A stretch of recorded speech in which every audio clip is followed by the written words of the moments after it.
उनने कहा होगा जो देखा जाएगा, सुबह मंदिर में मुलाकात होगी। और भगवान को जैसे आज ब्रज की गोपियों ने रेंगे हाथ पकड़ लिया, उनने कहा कन्हैया आज पकड़ में आया है इतने दिनों में। भगवान को के हाथ काई से बांध दिए। देखो भगवान क्या लीला कर रहे हैं बंधु। भगवान के हाथ रस्सी से बांध करके और सखियां ले जा रही है। पहले क्या घूंघट प्रथा चलती थी, क्या चलती थी? घूंघट प्रथा। सखियां आगे आगे जा रही है, भगवान पीछे पीछे बंधे हुए जा रहे हैं। तो वहां पर ब्रज के जितने भी ब्रजवासी थे उन्होंने देखा कि भगवान को बांधा जा रहा है। तो भगवान को शर्म आने लगी, भगवान को लज्जा आने लगी। भगवान ने विचार किया कि यदि पूरे ब्रजवासियों ने मुझे देख लिया कि ये तो चोर है और कहीं मैं इनकी नजर में चोर घोषित हो गया तो मेरा विवाह होने वाला। चोर से कौन विवाह करेगा? अरे मान लो कोई लड़का देखने आया और किसी ने पूछा भैया कैसा है छोरा, उन्होंने कहा छोरा तो चोरी करता है, तो अपनी बेटी को दे क्या कर? उन्होंने कहा कहीं इनकी नजर में चोर हो गया तो मेरा विवाह नहीं होगा। भगवान ने योग माया को आदेश दिया और आदेश देने के बाद में भगवान ने कहा कि जिस गोपी ने मुझे बांध रखा है उसके पतिदेव आकर के बन जाए पीछे। और भगवान को अंतर ध्यान हो गए, उनके योग माया ने पतिदेव को पीछे बांध दिया। अब वो तो घूंघट लेकर के जा रही थी, पता क्या पीछे क्या मामला हो रहा है। जैसे ब्रज में आगे जा रहे हैं ब्रजवासी कह रहे हैं हे भगवान कैसा घोर कलयुग आ गया, आजकल की महिलाएं कैसी हो गई, आजकल की स्त्रियां कैसी हो गई। उन्होंने कहा देखो तो छोटे छोटे लड़ाई झगड़े में बेचारे पति को बांध करके घुमाती है। अब उनको क्या मालूम कि पीछे पति देव है या कृष्ण का नहीं आए। और ले जाकर के जैसे ही जब भगवान के महल के सामने मैया यशोदा के महल के सामने का, उन्होंने कहा मैया तुम्हारे लाल को आज रंगे हाथ पकड़ कर लेकर के आइए, दरवाजा खोलो। भगवान तो पहले महल में पहुंच गए थे दौड़ करके और मैया के पास ही खड़े थे पल्लू पकड़ कर। और जैसे ही मैया ने दरवाजा खोला सखी ने कहा, उन्होंने कहा मैया ये तुम्हारा लाला। मैया ने कहा मेरा लाला नहीं सखी, ये तो तेरा घर वाला। सखी ने देखा बेचारी लाश के मारी शर्मा गई। उन्हें कहा मैया हमें माफ कर दो, तुम्हारा लाला बड़ा नटखट है। और मैया से देखो ब्रज की गोपियां है ना, वो भगवान से मिलने के लिए उल्हाना लेकर के जाती थी किसी बहाने से कि भगवान से मिलना हो जाए। मैया से कहने लगी, उन्हें कहा मैया ये लाला बड़ा शैतान है। उन्होंने कहा कैसे? तो कन्हैया ने कहा देखो मैया ये मुझे माखन के बहाने मेरी बंसी सुनती मुझे नचाती है। तो ब्रज की गोपियां क्या कह रही, आइए सुंदर भाव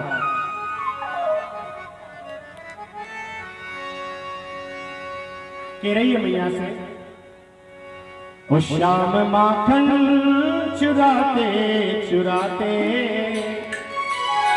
ओ श्याम माखन चुराते चुराते अब तो दिल भी चुराने लगे हैं, अब तो दिल भी चुराने लगे हैं, अब तो दिल भी चुराने लगे हैं, अब तो दिल भी चुराने लगे हैं। श्याम माखन चुराते चुराते चुराते अब तो दिल भी चुराने लगे हैं, अब तो दिल भी चुराने लगे हैं, अब तो दिल भी चुराने लगे हैं।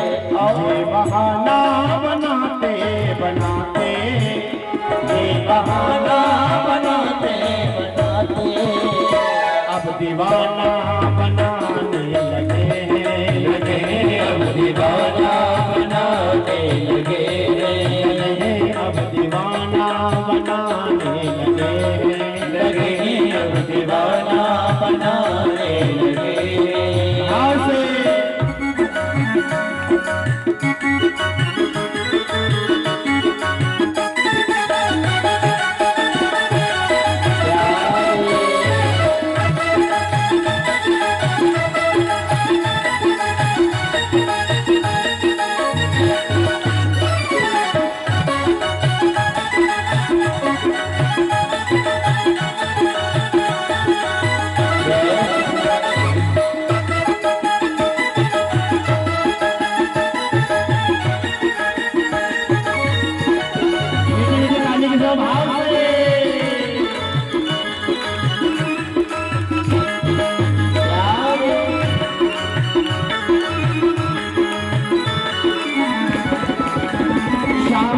गोकुल में आकर के जन्मे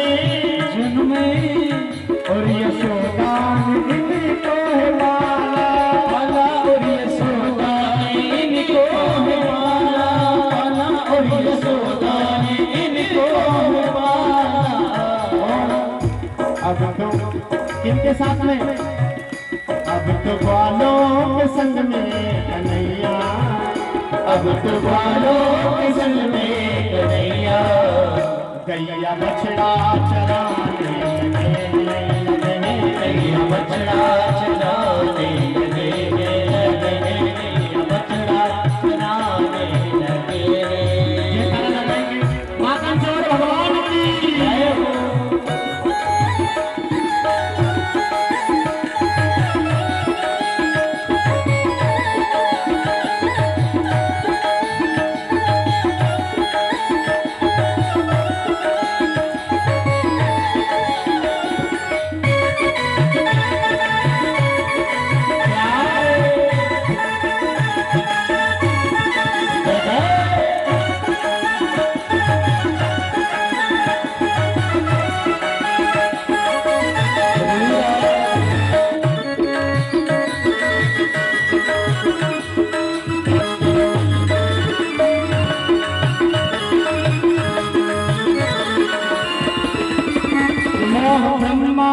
जिसने घटाया मान इंद्र का जिसने बढ़ाया मान इंद्र का जिसने बढ़ाया मान इंद्र का जिसने बढ़ाया। स्वयं बनकर पुजारी कन्हैया, स्वयं बनकर पुजारी कन्हैया अब तो गिरवर उठाने लगे, अब तो गिरवर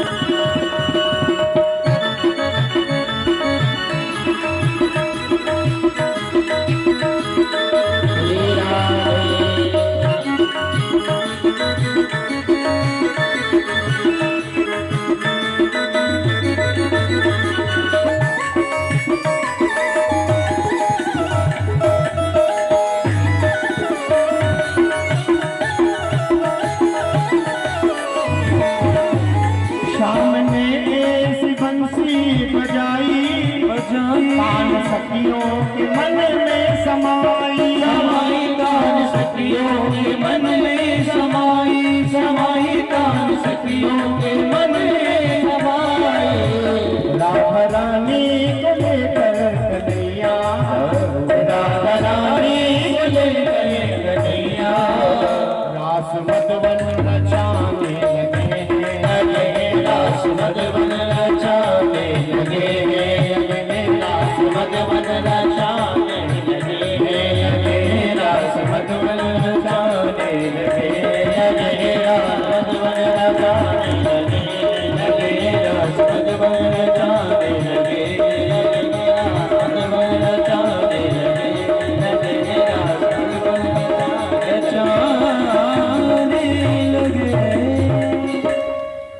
और शाम माखन चुराते चुराते अब तो दिल में चुराने लगे, अब तो दिल में चुराने लगे। ये बहाना बनाते बनाते, ये बहाना बनाते बनाते अब दीवाना बनाने लगे, अब दीवाना बनाने लगे। बोलिए माखन चोर भगवान की जय। एक निवेदन है, आप 2 जने 56 भोग जमा लो, अभी कम से कम आधा घंटा हमारे पास में है और आराम से जम जाएगा और बाकी की सब आप कथा पाठशाला में जाकर बैठ जाए। श्री राधे। हमारी माताएं बहनें को गुरुदेव से देखने में और सुनने में थोड़ा सा तो निवेदन है। जैसे ही धीरे धीरे समय बढ़ता चला गया और आज यहाँ पर भगवान ने अनेक प्रकार की लीला की और आज वो परम पिता परमात्मा जैसे अपनी लीलाओं को करते करते इधर मन ही मन भगवान ने विचार किया और भगवान ने गौ माता को चराना भी प्रारंभ किया। और बंधु ऐसा बताया जाता है कि भगवान आज गौ माता को चराने के लिए गए। भगवान ने बछड़े को चराना प्रारंभ किया और भगवान ने गोपाष्टमी के दिन गौ माता को चराने के लिए गए तो भगवान का नाम पड़ गया गोपाल। बोलिए गोपाल भगवान की जय। और भगवान 11 वर्ष 55 दिन नंगे पैर रह करके गौ माता को चराया भगवान 11 वर्ष भगवान ब्रज में रहे, गोकुल वृंदावन। 14 वर्ष भगवान कहाँ रहे? मथुरा में। और 100 वर्ष भगवान द्वारिका में रहे। इस प्रकार से भगवान ने पूरी धराधाम पर 125 वर्ष की लीला की बनी। और भगवान 125 वर्ष की लीला करके साकेत धाम को गए थे। भारत भूमि पर भगवान 125 वर्ष रहे, ऐसा बताया जाता है। और आज परमपिता परमात्मा बंधुओं जैसे ही गौ माता, देखो एक बात बताएं, भगवान के जितने भी सखा थे ना बंधु, उनमें यदि कोई सबसे ज्यादा निर्धन था तो उसका नाम था मधु मंगल। और भगवान ने 11 वर्ष और 55 दिन कभी अपने पैर में चरण पादुका धारण नहीं की थी बंधु। भगवान ने 11 वर्ष कभी भी, क्योंकि उसका कारण क्या था पता है आपको? उसका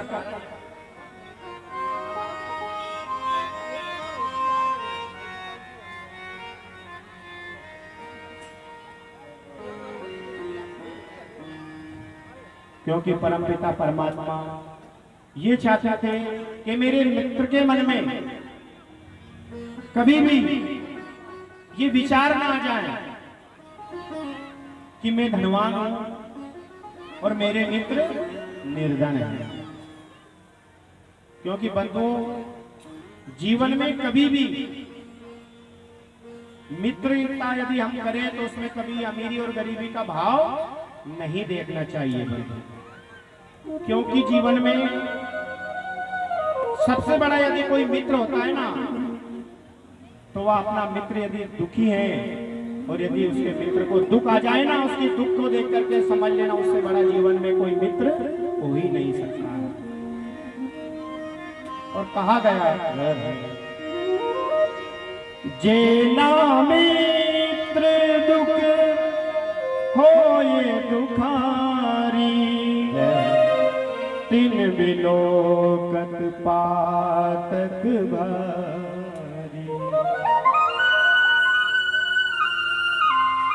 सच्चा मित्र वही है कि अपने मित्र के जीवन में भी दुख रहे तो उस मित्र को देख करके आंखों में आंसू आ जाए, सबसे बड़ा मित्र वह है।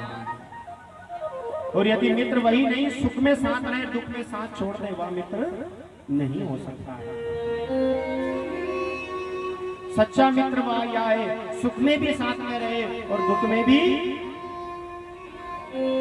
ऐसे भगवान ने मित्रता की थी। आज के मित्र आप सब देख रहे हैं बंधु कैसे होते हैं, कोई कहने की ज्यादा जरूरत नहीं है।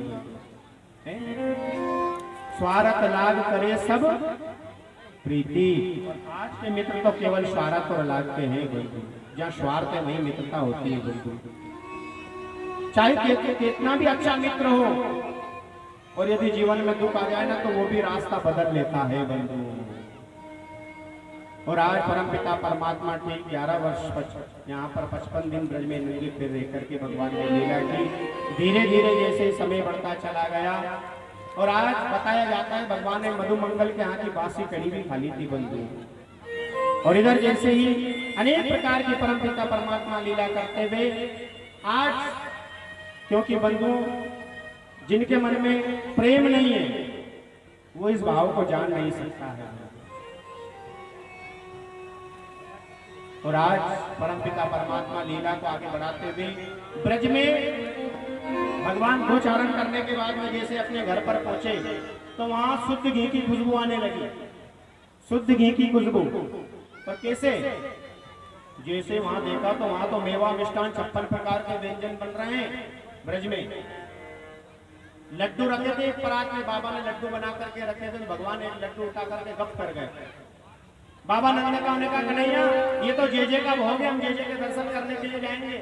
भोग लगाने का कौन सा जेजे, सबसे बड़ा जेजे नहीं हुई, मुझे लग गया भोग। उन्होंने कहा बाबा ये बताओ कि ये ब्रज में शुद्ध घी की खुशबू कैसे आ रही है, 56 प्रकार के व्यंजन ब्रज में क्यों बन रहे हैं? उन्होंने कहा हम सब ब्रजवासी इंद्र को भोग लगाएंगे 56 प्रकार का। उन्होंने कहा इंद्र को भोग क्यों लगाएंगे? उन्होंने कहा इंद्र को भोग इसलिए लगाएंगे कि इंद्र बरसात के देवता हैं और इंद्र को भोग लगाते बरसात होगी, खूब बरसात होगी तो हमारी फसल भी खूब हो जाएगी। उन्होंने कहा आज से इंद्र की पूजन बंद और आज से गिरिराज बाबा की पूजन प्रारंभ। और जैसे सभी ब्रजवासी ने 56 प्रकार के व्यंजन आदि बना करके और गिरिराज महाराज की पूजन उन्होंने जैसे ही 56 प्रकार के व्यंजन बना करके सभी ब्रजवासी अपनी अपनी गाड़ियों को तैयार करके मेवा मिष्ठान और थालियों को सजा करके ब्रजवासी आज चल देते हैं धूमधाम के साथ में गिरिराज बाबा की सलेटी में। आइए हम भी